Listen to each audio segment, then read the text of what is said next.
Good afternoon, scale tippers, and welcome to Badger's Point. This week we're going to be covering an article written by the Huffington Post on an event hosted by Vogue in which a model, or I don't know if she's an actress that just happened to be modeling in this event, but basically this lady dresses as a geisha, and the article accuses her of doing yellowface, which it's really amusing in that geishas are actually painting their faces white. So please tell me how it's yellow face. I'd love to understand that, Huffo. Anyway, the thing is, they act like she's stealing their culture by dressing as a geisha as if there's never been a white or Caucasian geisha, except there fucking has. Her name was Sayuki, and she was a woman from Australia. A white woman, to be specific, because there are more than one race or ethnicity or what have you in Australia, but this woman was white. She was the first Caucasian geisha. So Caucasian people can be geishas, though rare. So how exactly is this cultural appropriation? And more importantly, what are the dangers of it? Well, we've actually seen the dangers of cultural appropriation. I'm going to link the articles from the Huffington Post, an article listing the existence of this Caucasian geisha, and now on to the third article that I'm going to list.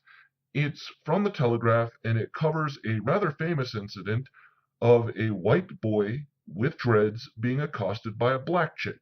That's what these cries of cultural appropriation and harmful and all this bullshit leads to.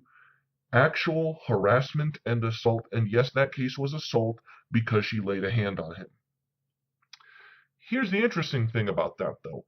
Dreadlocks should actually be worn by Greeks, because the earliest known listings of dreadlocks in history are from the Minoan people.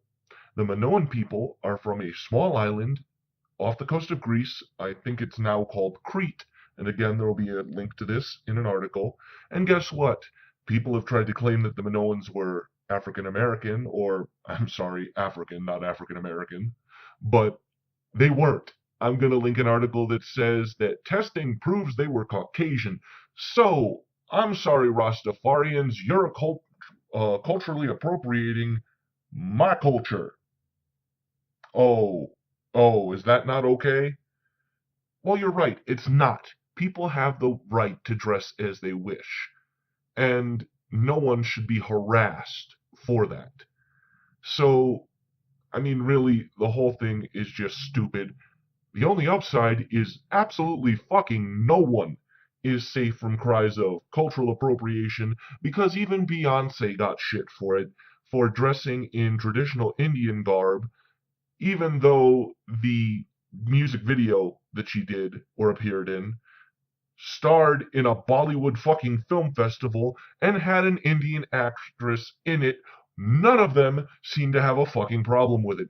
Honestly, the people that cry cultural appropriation the hardest are rich, privileged fucking white people, or really people that are privileged in general.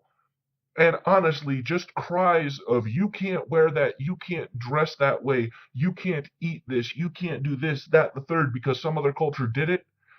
Fuck that. And that's the Badger's point.